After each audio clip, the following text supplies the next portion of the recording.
We primarily focused on understanding the dynamics of solar corona, including coronal heating, alpha waves, considering alpha waves in the corona. More recently, he has worked in understanding the origin and near-sun dynamics of CMEs, both from the observational as well as modeling perspective. And this is particularly important for India because we are going to be launching the L1 mission, which has a chronograph, which is going to image CMEs. And therefore, the work that he is doing right now, the expertise that he has built up, will be helping us in making sense of the data from the L1 mission. So I also welcome our online guests to the CESSI Colloquium. So CESSI is a multi-institutional center focusing on research on solar physics, space weather, gravitational waves, and we are also involved in various space missions, including the L1. So it's great to have Vaibhav today to speak to us. Vaibhav, so welcome to the stage. Thank you, Devendra, and thank you, CESSI, for inviting me to present my research work here and possibly initiating some sort of scientific collaboration between ARIES and CESSI. So today I will talk about the dynamics of coronal mass ejections in the inner corona. I will talk about the recent progress that our group has been making in this direction. So, though the community here in CESSI doesn't need an introduction to coronal mass ejection, but for the sake of completeness for our online participant, I would like to give a brief introduction about the coronal mass ejection, what they are and how we observe them. So, observation, they are defined as any bright structure in the coronographic field of view which is moving outward. So here, and early observations of coronal mass ejections date back to 1970s. After the launch of OSO, Skylab, etc. So this is one image from Solwind coronagraph, and here we can see a bright structure at northeast direction, and this is termed as the coronal mass ejection. And interestingly, this is one of the first few reports where people have started making a connection between coronal mass ejection and interplanetary shocks that have been observed. So here, on 3rd of July 1979, a coronal mass ejection was observed in the coronagraph, and on 5th of July, and somewhere after 5th of July, a shock was observed, which is seen as a sharp change in proton velocity, proton density in this. So it is from the Helios one. So then people started thinking, okay, these coronal mass ejections are responsible for development of these interplanetary shocks in the heliospheric. So that's where comes the heliospheric connection between coronal mass ejections and their role in the space weather. Just to give you a quick estimate, typical kinetic energies in coronal mass ejection range from 29 to 10 to 31 ergs, which is like 1 million 100 megaton of nuclear weapon. So it is quite huge, and these energies are being taken away from the surface of Sun into the heliosphere. Typical standard model of CME can be represented by this simple cartoon diagram. Although the initiation of CME is a completely different subject, there are many models.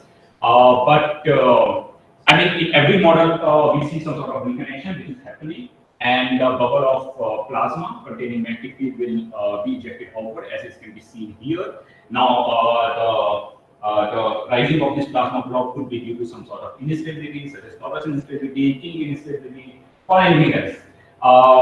And also, some sort of reconnection current shift will also be associated with coronal mass ejection. So this is a cartoon, but not a realistic scenario. Realistic scenarios will become clear when we do a full MHD simulation, and that are a bit different for each and every case. Depends on the local magnetic field. Okay, but this is a very simple scenario on which one can understand the coronal mass ejection. Now, after 1970s, there was another mission which was launched by NASA and known as the SOHO, Solar and Heliospheric Observatory. And in the SOHO era, it was the first time when the coronal mass ejection was routinely observed. When I say routinely, it means that they were taking everyday observations of coronal mass ejection, and starting from 2R. So this the starting field of view here is 2R, and they are actually only one image, but there is another coronagraph which extends to 30R.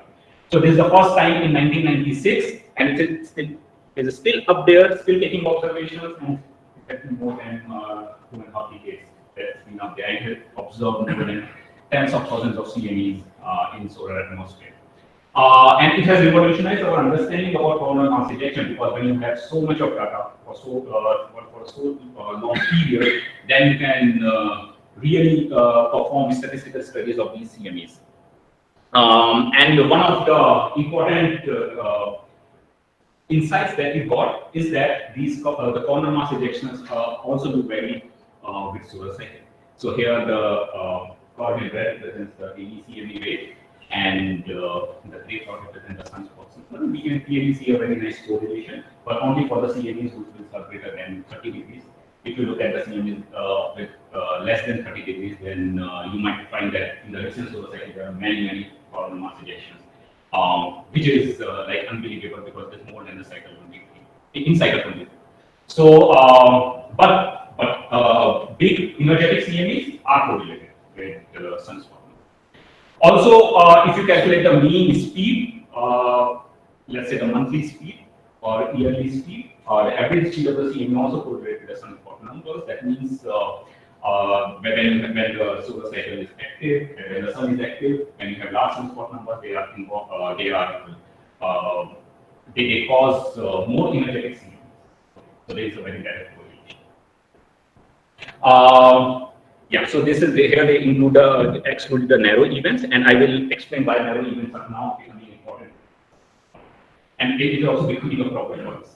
But anyway, in addition to that, once you have such a long term of data set, you can compute the average velocities of CME. So you can see here it's around 500 km per second. You can also see certain type of distributions.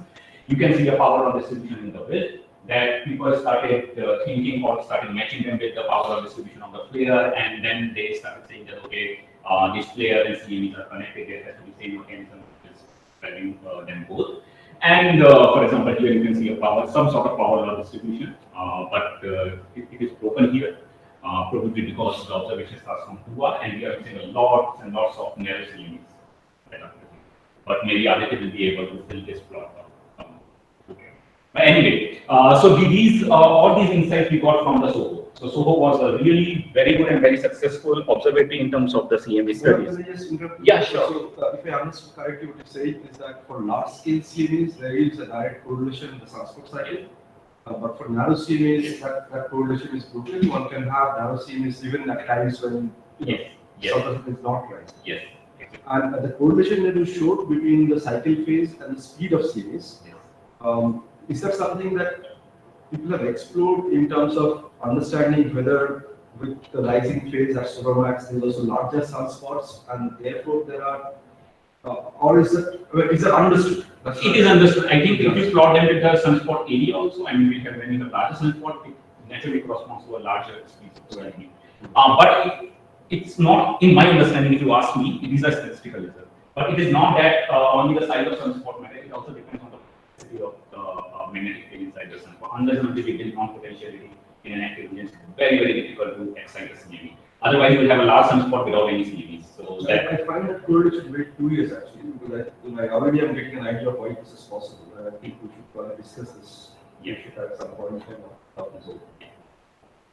So these statistics are from CEDAW? Yeah. So these statistics are from the CEDAW catalog because they regularly note down all the speeds. And that is also from manual intervention. So if you actually calculate from the automatic. Yeah, we talk about like there we can find more narrow CMEs. Yes, but the problem with automated, because I work on automated detection, and the Cactus was like one of the software which was detecting these CMEs. The problem is that automated detection actually misses a lot of narrow CMEs also, because you have to set a particular intensity threshold beyond which you say that okay, this is a CME. Humans can work. We have a natural neural network in the brain, right? So you can, in human appreciation, you can say, okay, this is a CME, this is not. And that's where the subjectivity comes. But sometimes it is also good, because if you use the automated catalog, you have to define a set of intensity. You have to define intensity threshold. And whatever comes less than that threshold, you compare which is rejected. But that could be related to a CME. That could be still CME. So that is a problem. One problem that I face is in automated detection, this kind of seats are detectors. Many of the CMEs, there is only one or two frames and they are detecting the same. Yeah, yeah. So in cactus, I remember because I worked on it. So in cactus, this threshold in the total number of frames, it has to be present before it can be called as a CME, is actually 5, and for flows, it is actually less than 5. So there are two categories, if you remember, a category one is flows and one are CMEs. So flows are probable CMEs. I mean, it's like a borderline detection, not a real detection. So I mean, all these set of thresholds you have to keep for automatic detection. But the advantage of automatic detection is that you will have a same set of criteria for that entire solar cycle. Because I was discussing with Gopal Swami, I mean, who is noting down this number? So they have hired some people. And then when those people will go away, the new person will come and he will come up with a new mindset and a new, because no such, what do you say, no such criteria is written anywhere, right? So the new person will have their own way of detecting CME, and that also was one of the reasons why the CME detection actually varied from cycle 23 to 24, because Gopal Swami told me that they had changed the personal participants in the entire. So that's where automated detection is actually. So yeah, there are pros and cons to automated detection. Okay, so the point is that even though we have such a long-term data set from SOHO, but the evolution of CME in the inner corona is still not well understood. The reason is that the last of interface start from Cuba. There was one instrument known as C1 that went close to the solar limb, but the point was that it stopped working in late 90s, and then after that, we don't have much statistics on that. So our understanding of the inner corona is not it is not proper. I mean, of course, in 2006, videos were launched where you have these two coronagraph core 1 and core 2, and core 1 starts from 1.3 R0, but because of the lot of scattering near the limb, still our understanding about the CME very close to the sun, like 1.05 R0 or 1.1 R0, is still not very well understood. So yeah, so that's the point. Now, point is that why the inner corona is important, and why should we even care about it? And the reason is, reason comes clear from this plot. So here you can see that we have height time, velocity time, acceleration time profile, and these the plus signs are the real data points, and black curve is some fitted polynomial. Okay. And what you realize is that this area is here in this region that is below like 3 R0, okay, or below 2 R0. We do not have any data point. So what you will solely be relying on is these extrapolation of these curves towards the inner corona. Okay. So we are missing these initial acceleration profile, initial velocity, initial height evolution, and we have also shown that initial wind evolution, initial temperature evolution. All these things are missing because of this, and the extreme kinematics of CMEs actually happen in the when I said that there are no regular observations, that means that there are some observatories that do take the inner corona observation. For example, in NLS we have MK4, now we have KCOR. But these are ground-based observatories, they have their own challenges, there are seeing problems, there are atmospheric seeing problems, and they do not take data regularly, they take only in the morning and then after they stop. So there are no regular observations. So we can't have such type of velocity with distribution plots for inner corona as of now. So another important point is about the momentum coupling between the solar wind and the CME. Okay, Sachdeva and Prasad Subramanian for the meeting, they have shown that for the slow CME, the interaction between the solar wind and CME started happening at a larger rate, but for fast CME it happens quite early. And they found that around 2 to 3 R0, or around 3 to 4 R0, the drag forces already started acting on a fast CME. Because fast CME is the fastest speed, and drag depends on the size of the CME, the area which is exposed to the medium, as well as the velocity. And the fast CME has a larger velocity compared to the positional, sorry. is there any positional difference between CMEs? It could be, but they haven't studied it in this. So where is roughly? This is only one event. But on the average, where does the velocity peak typically? How far from the sun does the velocity peak? I will come to that because we have now done the work. We have built this here. Okay. To some extent. So that's a good question. Now it depends on, because the solar wind also has a distribution and latitudinal distribution. So how exactly CMEs at different latitude will couple with will have this discuss of momentum coupling with solar wind. That's something to be studied, which is not. But they have said in on average the faster CME, the faster CME is where it's acting earlier.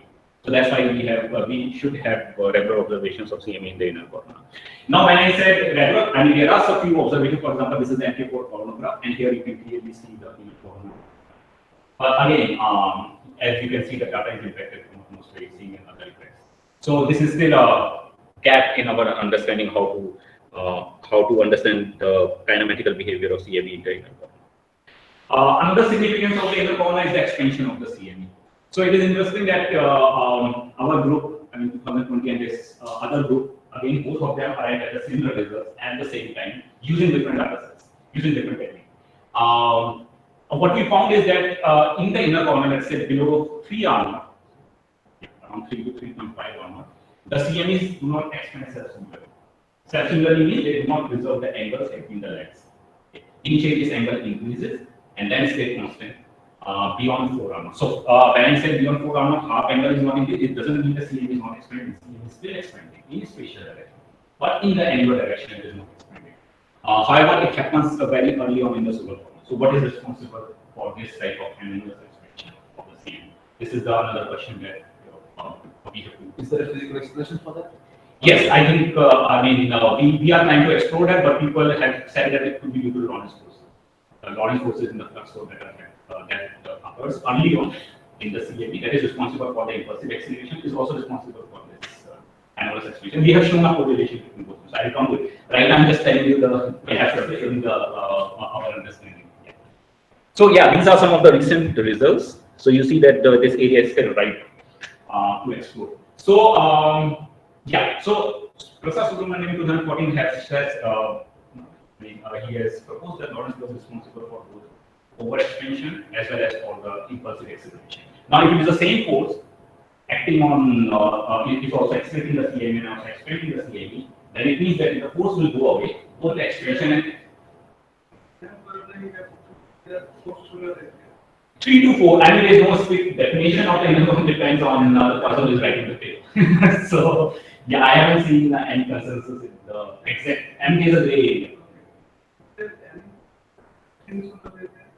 No, we haven't seen at least in the Blake evolution. I mean, there's some of so for example, here you can see up to the 6 and 7 also for one.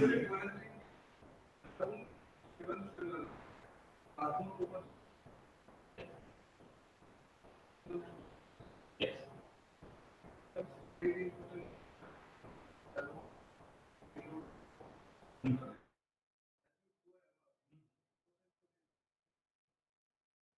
we have to understand how this activity is impacting the evolution. I don't have an answer for that right now because we haven't done it.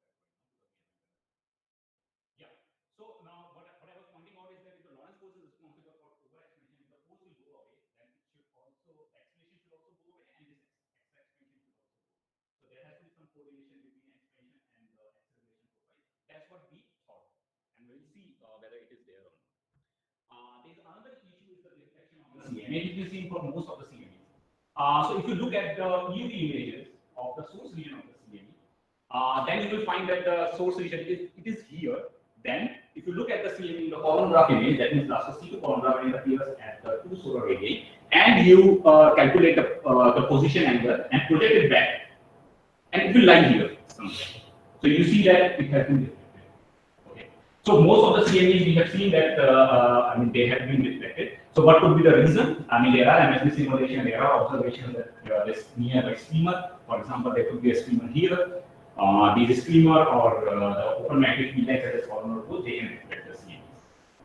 So we have some understanding, but we still do not know at what height how the reflection is dependent on height, how it depends on the strength of coronal magnetic or the open magnetic field, for example, the strength of coronal pools. So these are again some of the gaps in our understanding. But what we know is that magnetic environment in the corona factor for rotating light. So if the CME is, if the source region is exactly at the sun of line, okay, then if you have if the magnetic environment is so conducive that it can reflect the CME, then you might expect a very extreme space weather on Earth, but it will never. And it has been it has been observed, I think, in 2015 or 2016. It is a nature paper about that. Why the CME didn't arrive at the Earth. So local magnetic environment is also important.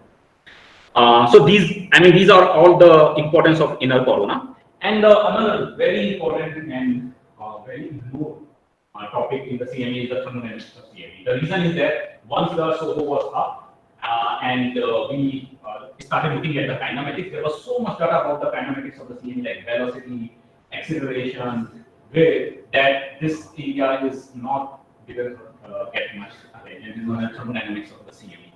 What do I mean by thermodynamics? All the thermodynamics parameters, the temperature, pressure, density. Another important thing is that these things are very, very difficult to estimate from observations. I mean, you can estimate density to some extent, temperature is actually difficult. And people have made some effort. In fact, in LASCO C2, they have a instrument known as UVCS. Okay. So these are the slits of UVCS. So here you can see these two slits. And when the CME passed through these slits, they did spectroscopy and they derived the plasma parameters such as density and temperature. And it is important to understand how density and temperature changes during the early evolution of the CME. Simply because of the fact that, let's say during the early evolution there is a heating, which is happening. Suppose there is some source of heating, then that can also expand the CME, right? The heating will cause the thermal pressure and it will cause the expansion. So we have to check whether that is the case or not is the case. So there could be like several factors. So thermodynamics of the CME is important. These are very, I mean, this paper is published a few months back. And what are the instruments basically that we can use to get the right now, UVCS is one of them. It was there, it is there in LASCO, but I mean they are using non-field observation. Another instrument I will talk about it because we have done some analysis that in my form, coronal mass ejections, that can also be used to some extent to derive the temperature. I will discuss how we have done. Yeah, one question. So, when you said that different instruments are being used, so the sensitivity of those instruments will be different.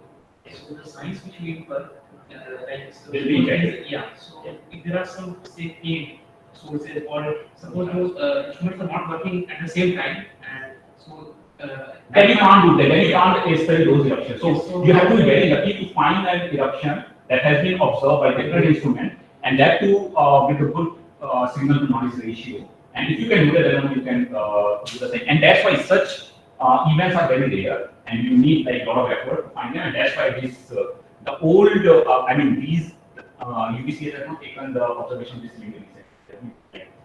But they're still publishing the paper because they found the right event to work on, and now they have right tools to extract those parameters as a temperature.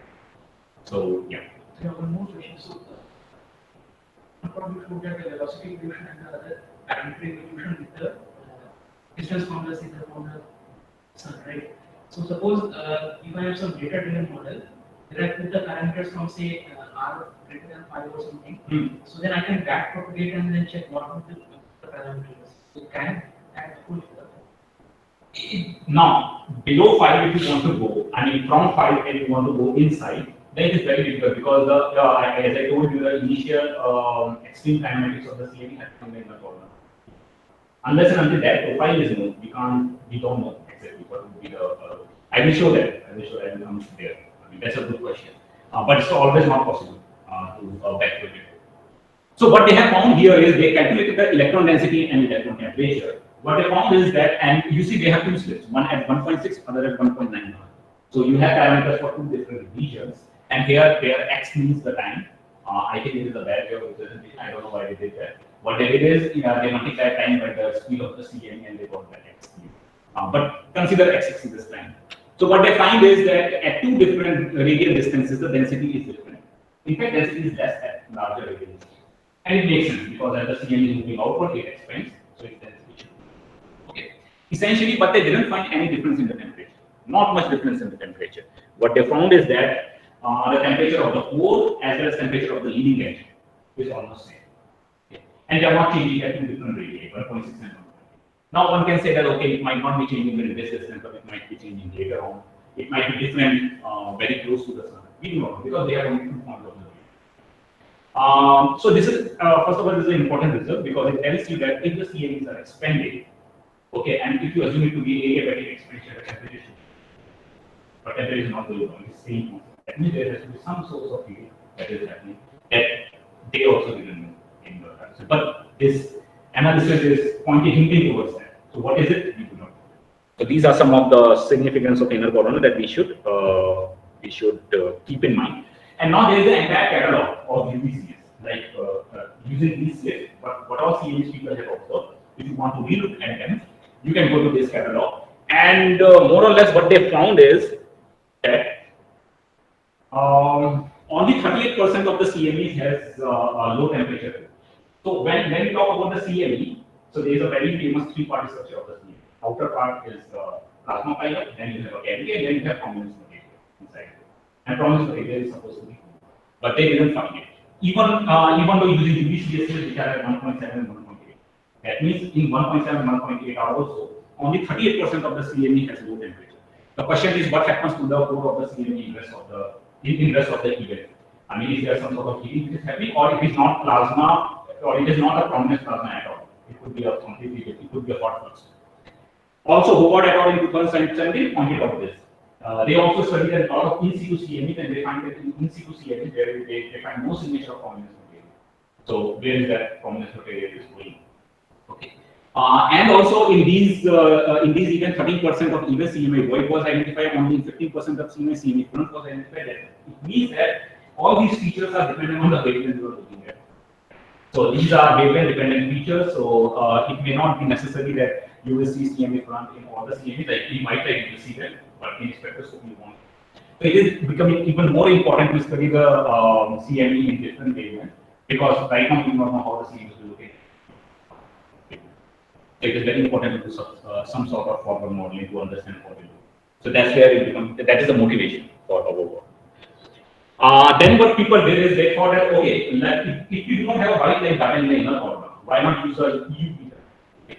So what they did is it's the same event, but now they have inserted the UV image here. And clearly you can see that there is some sort of diffraction because the principal angle is here, while if you back project it, it will come. So there is already some sort of diffraction which is happening, but one comment from the online viewers is to stay in one place. That okay. Because your voice is modulating to one okay, place. sorry, yeah. So try to be in one place. Okay, fine. As well, it's difficult. It's okay. Yeah, it's okay. So you can see that there is already some sort of deflection that has happened. But another important point is that when you are combining two different wavelengths, one is white light corona, which is basically the constant scatter corona. This is the photosphetic light which is being scattered by the free electrons of the corona. So this has this emission property is different. Here you are looking at the density structure of the solar corona. You have more electron density, you will have more emission. Okay, and also it depends on the geometry because Thomson scattering has a sin square theta factor. When theta is 90, you have maximum emission, and the emission will go away. And that's why for the limb CME are in a way are the latest CME.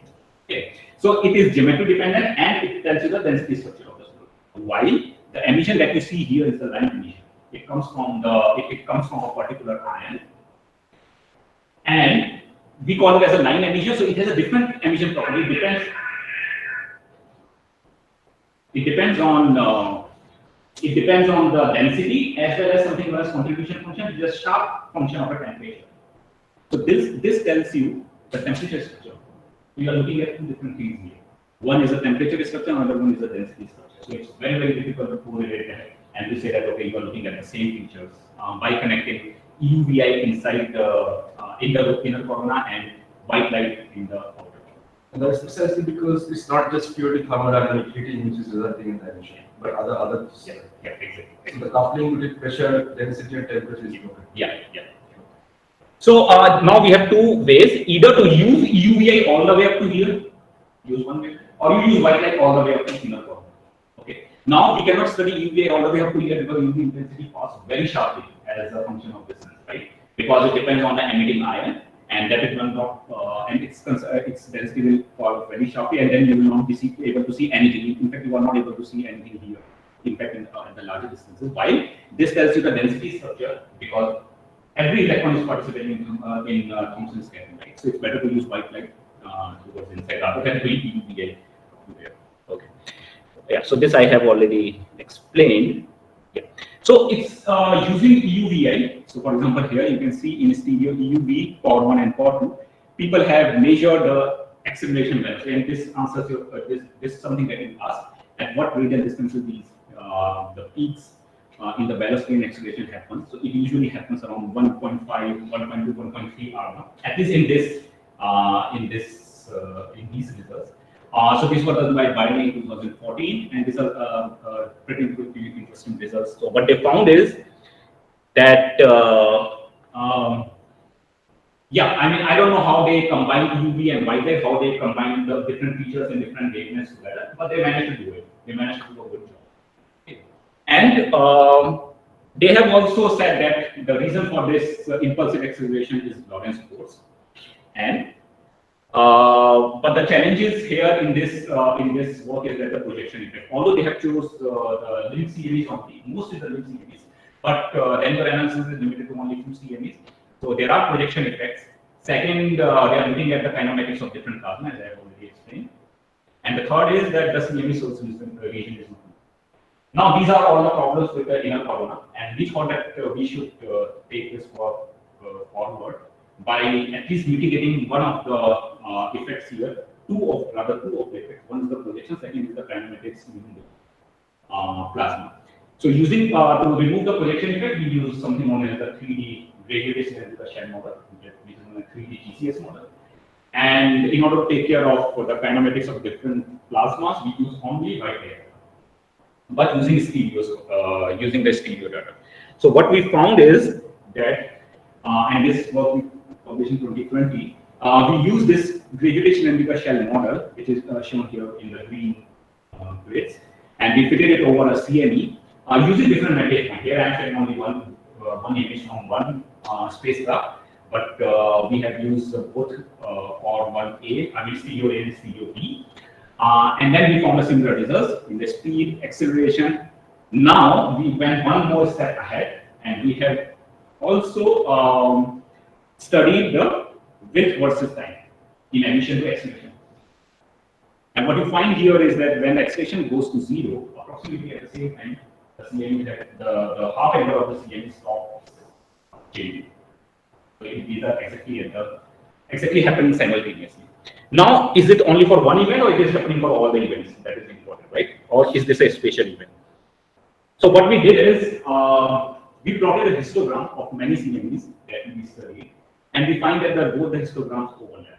That means the region where your acceleration stops, the height where your acceleration stops, is also the height where your width expansion stops. So this gives us a clue that it is the same mechanism. Okay, it is the same mechanism that is driving both of them, and which now it is well understood that the impulsive acceleration is caused by the Lorentz force. So we call that the case of the expansion of it that we see in the problem is also mediated by the Lorentz force. But the problem here is that we use stereo Corban data, and if you go to the previous plots, then you see the starting height is still 1.6 in 3D. And first of all, these are 3D, so it is better what others have done, and also it is starting from 1.7. But now, what we did recently is in 2020, is published a few weeks back. We have extended the GCS model to use it with the K-core. So the K-core data starts from 1.05 R up to 3 R, similar to what Aditya will be, similar field of view as Aditya will be. But we'll get much better images than this because this is the ground base of the group. So you get a lot of atmospheric activity. But this exercise will have allowed us to extend this GCS model for K-core. And now it gives us an opportunity to even go into the inner corner. So we started using Corban, we started from 1.69 R, and now we started from maybe 1.1, 1.2. So you see that we are going further into the inner corner to probe the dynamics. Yeah. This I have already discussed. So let us see what we got. So here, all these points here are from the K-core. The square points here, as well as in the field. So using K or using the core one, we were limited up to here, but using K core, we have gone all the way up to 1. And that too in a 3D reconstruction. It's not a plane of the diagram. Okay, CME speed is here. Yeah. Second is the speed, third panel is the acceleration, fourth panel is the half angle. Basically, this is the measure of the width of the CME. So here also we find that the widths are width and acceleration, where the acceleration stops and where it stops over acceleration, they are still correlated. But this part we have already studied, we will study in this part here. And here you see a lot of variations in the speed and acceleration. This comes by because of the fitting of the model, because model has its own uncertainties. As well as K-core has a lot of atmospheric ceiling effect. So a little bit change in the heights. So here you won't see much difference because it is in the height. But once you take the derivative of that, okay, so we have taken the simple derivatives, then you will see a lot of errors. And that's why the high cadence data, in fact, in Aditya, we get much better quality data and high cadence data, and that will be able to minimize this error that comes from the differentiation. So Vaibhav, so if I interpret this observations correctly, essentially, if you think that the acceleration up to where the CME is accelerating is where any external or internal lorentz forcing stops. Yes, exactly. Then for the self-similar expansion essentially is a very good assumption after that. Yes, exactly. Yeah. That's the main proof. And also that most of this forcing happens in the inner corona after about within let's say 2 solar radius. Yes, exactly. So the point is that Lorentz force is nothing but J cross B, and as the CME expands, your B goes down, so del cross B, that means J will go down, and it is a misalignment between them, that means J cross B is not 0, that will also go down. So that is the reason why the Lorentz force will go, supposed to go down as the CME. So here you are assuming that the only forcing and the only influence on the dynamics on the CME is from the evolution of the intrinsic cluster. Yes. But you are ignoring any interaction with the overlay. Yeah, on the overstrategy. Yeah. We are ignoring that because I mean that is more articulate. Discuss with you. Yeah. In fact, in this we have also ignored the role of the thermal pressure, and that's why we went on I mean later on I will show that we have also measured the temperature inside the CME, because if there is a excess thermal pressure, that will also lead to the expansion of the CME. So we still do not, I mean our understanding there is still limited. So a lot of work has to be done using RHA. Yeah, I'll come to that. Yeah, I just like to point out a few things with the same line what Vijay was thinking. So the effect of the solar wind is also not much studied when you are only looking at individual case. Right. So as you said, the overlying field or the magnetic topology in different phases of the solar cycle for the solar wind itself is completely driven by the magnetic topology, the global magnetic field. And this is You what get you can actually model. exactly. These are things you don't see, Right. but you can actually model it. So here it appears that beyond certain distances, it is the solar wind which dominates. Yeah. So if you really want to study the kinematics from all the way sun to earth, at different areas, sort of the dominance has to be studied, and probably in your modeling part also you can minimize the number of things which you can handle. If the expansion is not so important, in terms of computational simplicity, I'm just saying, you can divide the domains in such a way that the propagation properties can be studied domain-wise. Just to simplify your. If you're not worrying about a full summer kind of analysis, which is anyway computationally very intensive. Very, very intensive. If you're looking at the inner dynamics, which VLC is going to do, Yes. then you can limit the simulation with 3 solar radius because that's easy for us. That's what and I'm that's, saying, yeah. that's what the observations are suggesting that most of the fun is happening Yeah. below that. Right. After that, it's an empirical. Yeah, modeling is so very that's what I was difficult. saying. So those things can be simplified. Exactly. Because this is the Yeah. why I'm mentioning this. The big guys like the US fellows, they do a full simulation with all kinds of this thing, demands huge computation, Right. We don't need to get. which may not be necessary for even special weather prediction kind of thing if you want to quickly, because their kind of calculation is just not possible for space weather prediction. No, it is not. In fact, the empirical models do much better. Yeah. Full energy models are predicting seeing Arabic times. So because of the computational, sort of demand, we will never be able to do such things. So rather than taking that approach and just saying that identifying the Absolutely. cases where which things are important and then stitch it with the appropriate models to get things working. I mean, I completely agree with you. And now since we know that the subsimilar expansion doesn't start flocking, it doesn't happen in the corona. So what we did is now we have taken a GCS model, so we can study different parts of the GCS model, how they evolve, because anyway there is no subsimilar expansion, because if there is a subsimilar expansion, whatever you fix here, it will remain same, because the angles will not change. Okay, only I mean, you can just use one formula and evolve it in that. Right? But that is not the case in inner format. So that's why we decided to segment the CME into different parts and to study them separately. I mean, we divided into 3 parts, which are conical like asymmetric and ellipsoidal cone. And we did this because it's easy to segregate this way mathematically once you have a 3D model. And then we studied how these 3 different parts of the model are evolving in time. So, or at different heights, how they behave. So, what we found is that the legs of the CME as well as many, there is not much change, because you see that here green and blue. I mean, you can fit them with a one very nice power law curve. However, for the ellipsoidal front, which is a main part of the CME, nose of the CME, okay, as well as for the total volume, because total volume is actually dominated by the ellipsoidal. Okay. In both the cases, you see a break in the data set. And what we found is that we were able to fit it by using 2 different formulas, and which suggests that in the inner corona, which is the region towards the left of this dash blue line, the power law index is 4.17, and after it is 2.1. It means that in the inner corona, the CME, the volume of the CME is increasing much faster than the outer.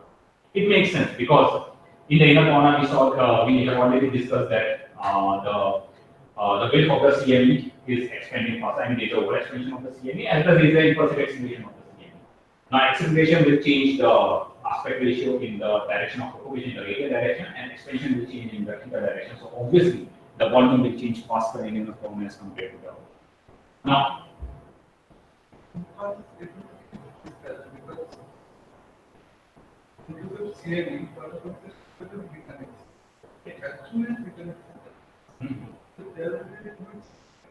yeah.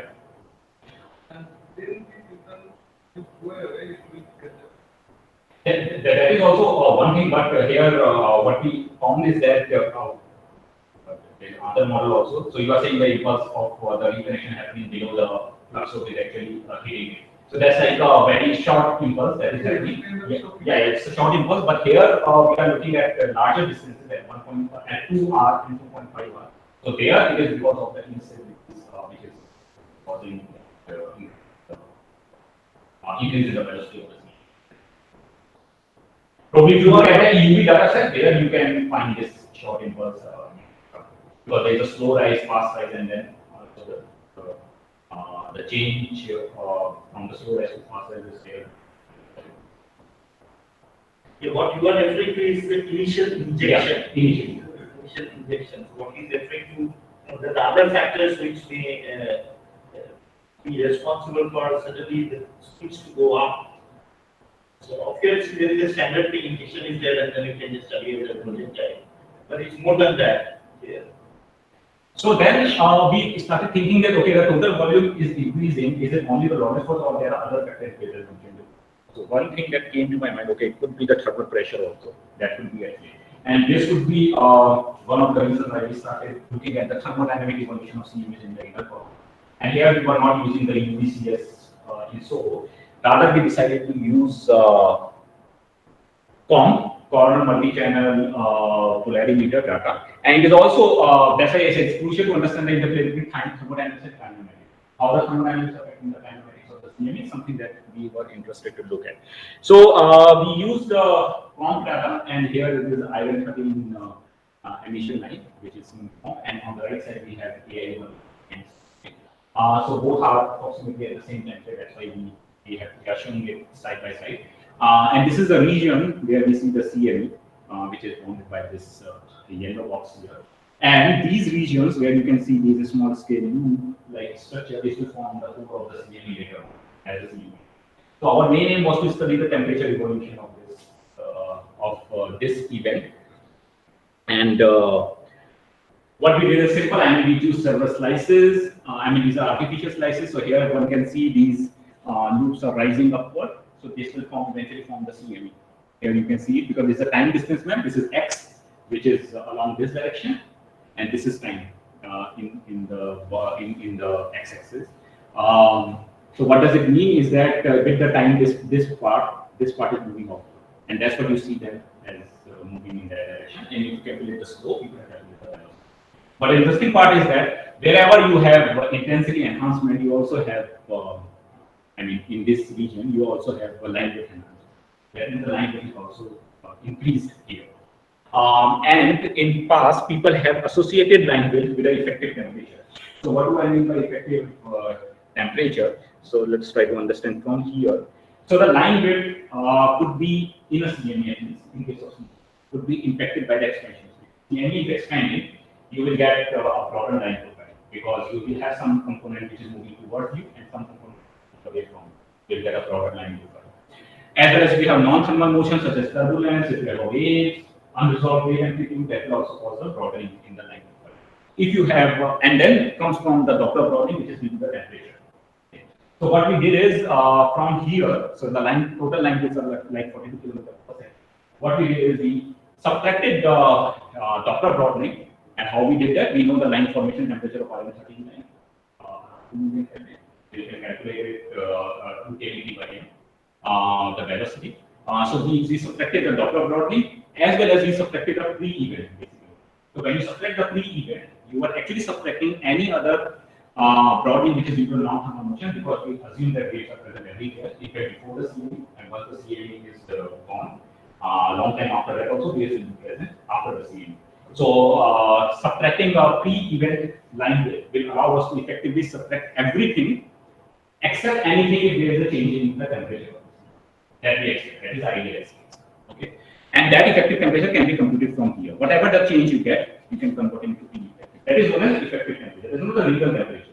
Okay, it could still have some sort of contamination from non-thermal motion, expansion, because you can't effectively. But it is still a good estimate. People have used it previously to estimate temperature from UVCS. And then what we did, we thought, okay, let us verify this by performing the differential emission measure. We will calculate the temperature using AIA values, right? So here I am showing a movie of this event, and here you can see, you will see the eruption. And in these two channels, I mean, at a hotter, temperature range, let it evolve, or maybe I will just, yeah, you can now see here. So this part has gone, and then after that, now the CME will be, you can see in this region. So now you see something is moving on. Then you see here, right, in the DEM maps. So from here, it is now once you have differential emission measure, you can easily calculate EM rated temperature. So EM rated temperature map is this, and this is the CME code, which will eventually form the CME code here. And then if you calculate the temperature here, immediately you can see from here CME code. And then if you calculate the temperature here, immediately you can see because of the geometry of these eruptions, because you are passing through different angles for your line of sight, then you will get a curved ridges. So it is, this method is not suitable for every parameter. And then if you calculate the temperature here, immediately you can see because of the geometry of these eruptions, because you are passing through different angles for your line of sight. So in order to address this, we went a step forward, and then if you calculate the temperature here, immediately you can see because of the geometry because you are passing through different angles for your line of sight. So in order to address this, we went a step forward, and then if you calculate the temperature here, immediately you can see because of the geometry because you are passing through different angles for your line of sight. So in order to address this, we went a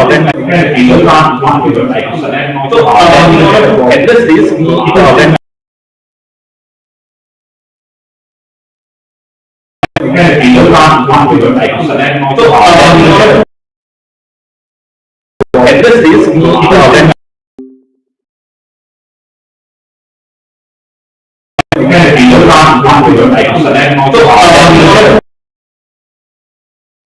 the this, we I don't know what is happening. So we can continue. No, I'm towards the last of my. You continue. We can't help it because NPL maintenance means whole ISO will be down. So you have open. Yeah, my question is that in this, I don't know what is happening. So we can both line and parabola, both it is accelerating. But again, in this case, it is accelerating. So in the deceleration of it. but if it's first is decelerating, then Any curvature. then So yeah, so the idea of rolling Fourier transform is this. This is very interesting. So you have any curve, right? So what it does is, so what it does is it will make a small circle, or we choose a circular region like this, okay? And then we will try to roll it over the imagination. And what it does is, it will detect this curve as a set of ensemble of straight lines. Okay, so it will be like you are drawing the tangent at every region, like this. Or how fine it would be depends on the radius of the circle that you choose. And then you roll it over the image. So what happens? Your curve is a ensemble of the straight line. That's what the matter. Of course, it will take more time if you make it very small, and you can't go beyond less than a pixel. But this is a very interesting technique, and this is something that we are working on. And if that is done, then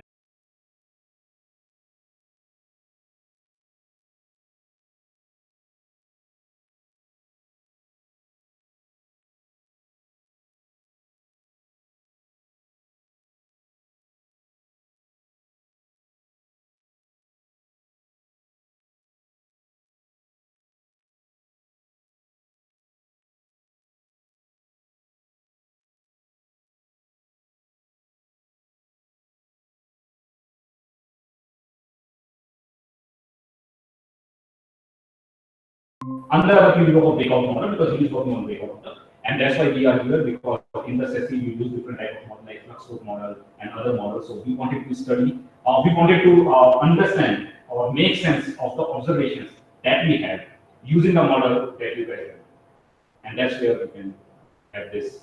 You can initiate this collaboration. So yeah, so I will. Thanks, Vaibhav. So I think that was a very nice introduction to CME, one of the best ones that I have got. Already excites the theorists because I can see a couple of different problems that you can immediately do it.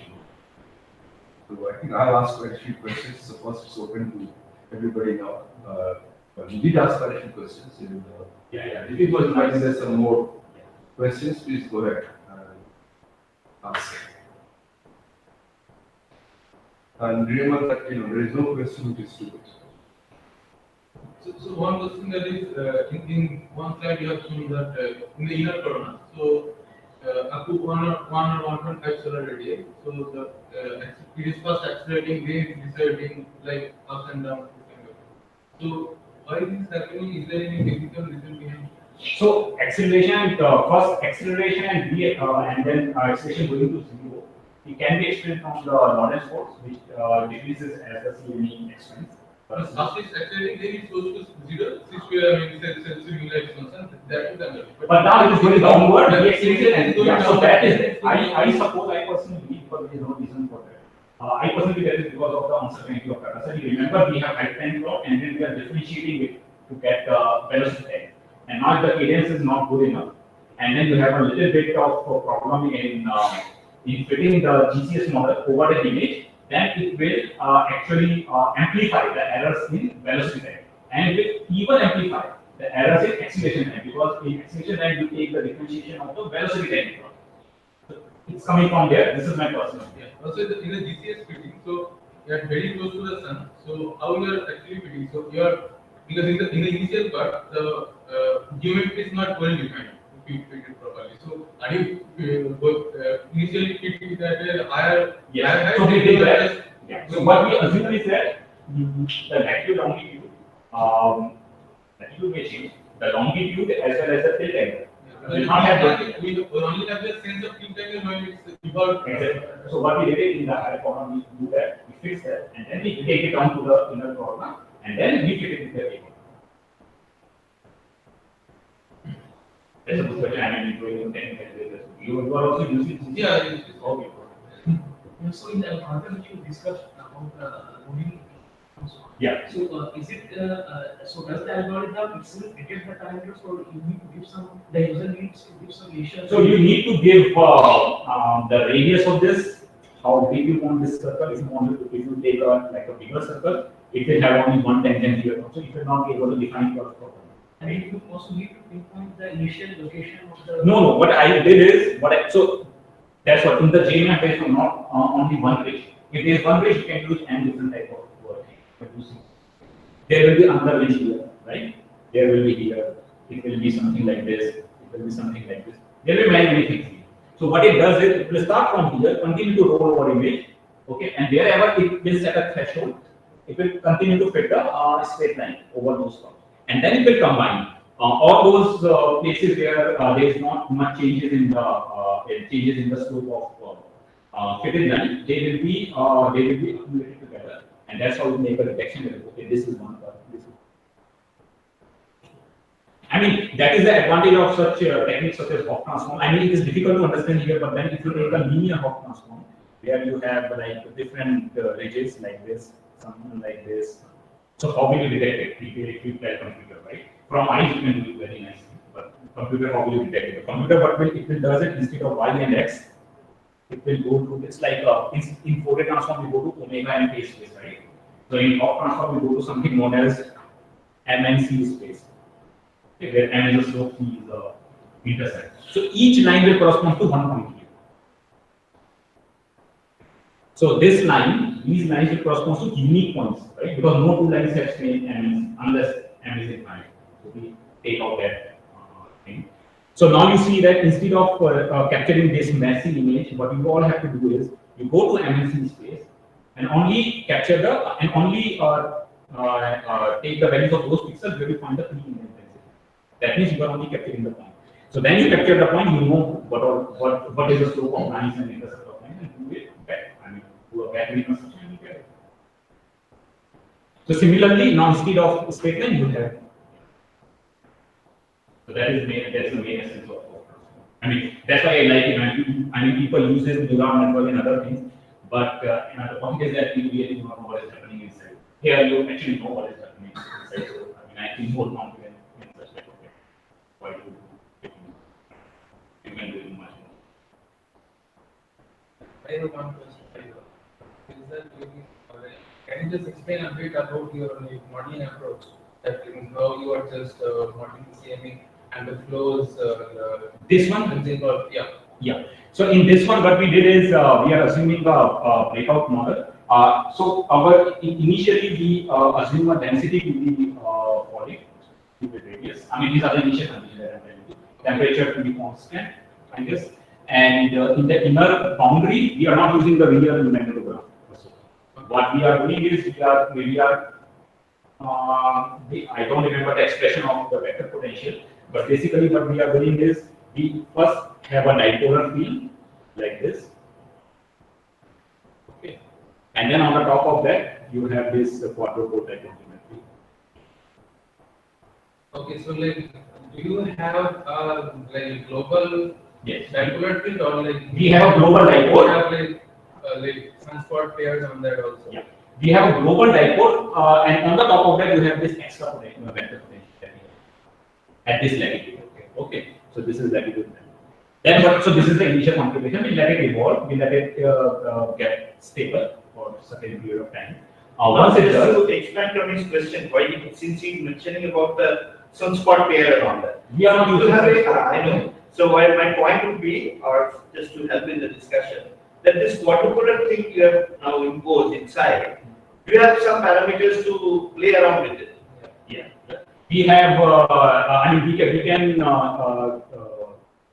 play around with the strength of the magnetic field that it is here. And if you use a stronger magnetic field, this X point will move outward. And you will have even like this. And if you have a smaller magnetic field strength, because the magnetic pressure is less, this X point will move inward. So you can set the location of this X point by playing around the value of this P. Also with the symmetricity of each one, so by playing also that is also the position of this thing. It's the same time, but okay, sorry, I have not mentioned. This is density and this is current density. This is log of this. Yes, yes, yes. Plasma is here because when the breakout happens, then you also see a current sheet here as well as here, and these current sheet will and at the current sheet you know there is a possibility of So we have and that's potential. plasma properties also. I mean, it is also seen after a very big eruption. We have seen normally a lot of drops moving outward. Sometimes people call it a sheet drops. Yeah, so that was the initial condition. And then what we did is, here we have given a sinusoidal velocity, which has the sign dependence over latitude, okay, and as well as over time. So what does it mean is that it is like a shear velocity. I mean, this arcade is moving here, if this is moving here in phi direction. So it's like this. So you are injecting a helicity in the arcade system, and that leads to the breakout eruption. I don't have a movie here because you will get to make a movie, and then we see this.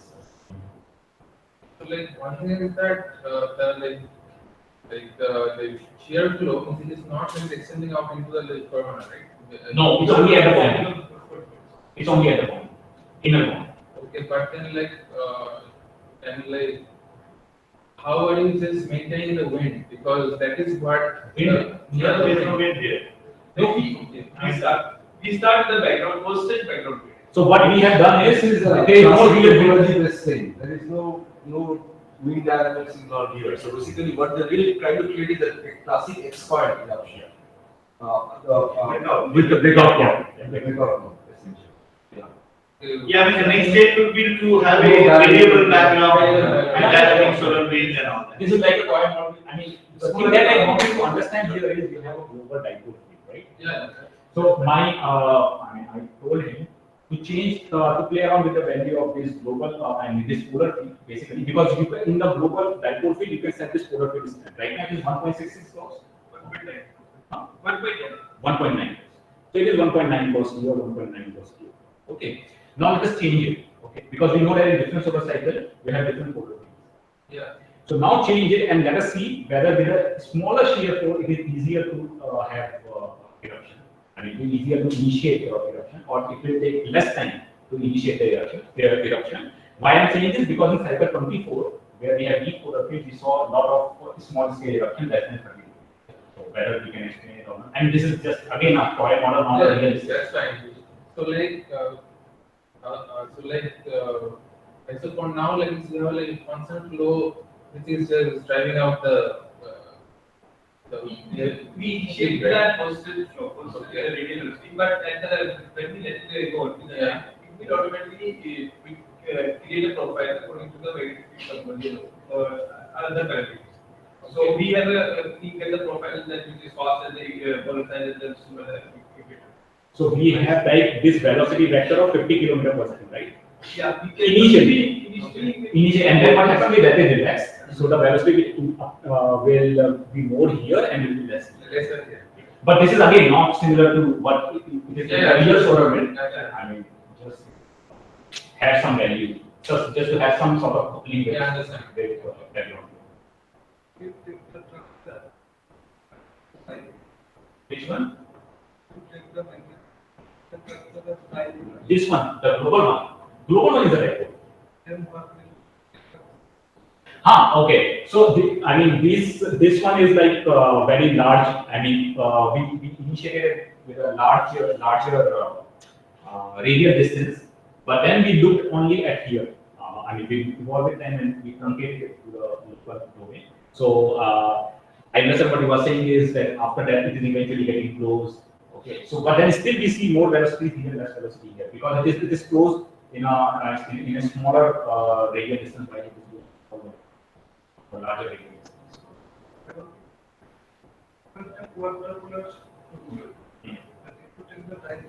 Is dipole instead of this? We have not tried this. I thought you were talking about the global, right? Just the dipole.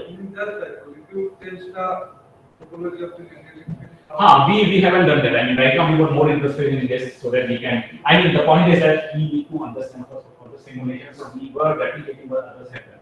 The type of technology.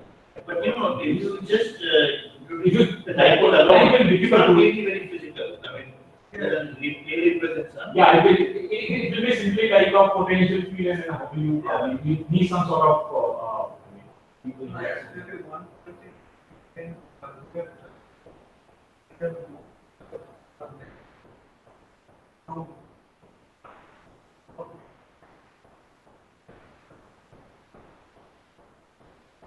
okay, I didn't know that. Yeah, because of the nature of the topology here, right? But it's quite obvious that during the maximum number of CMEs are more, there are more active regions, so this is directly linked to that. I don't see, but having said that, even in the decay phase of the cycle, when the global field is not very strong and all that, we have big flares. Yeah. In fact, the plasmoid study, the statistic what we did was only 70. I mean, so there's a big flare which happened. Yeah, but that was only one event. Yeah, but that is a big Yeah, that's change. that It was the strongest flare of the cycle. cycle. Cycle in the really the decay phase. So it's not always basically the topology is dictated. So statistically you can say that the topology is unlikely to have such a complication in the decay phase, but it does happen. In fact, what he was asking that if you can accommodate the complexity of the active region, I mean, there are delta spots, there are, I mean, that's why I'm asking it that, how well you can parameterize these things, and I think that I like your idea about the introducing the asymmetry and all that, because this is again an important element that the two hemispheres do not have always at the same time, polarity reversal. So that has a lot of effect in this kind of thing. He had to learn EFS so that he can model a more good and better Yes. magnetic. There are tons of things we can do. Yeah. Because so the models that you're doing are pretty fairly simple. Yeah. But I think that most of the models don't look at the interaction of the CMEs with the overlying field, and clearly see a photocycle dependence. Yeah. I don't think it's necessarily completely due to activity and size. Yeah. It could also because of the Global. fact that the polar field Yes. is changing. Yeah. Yes.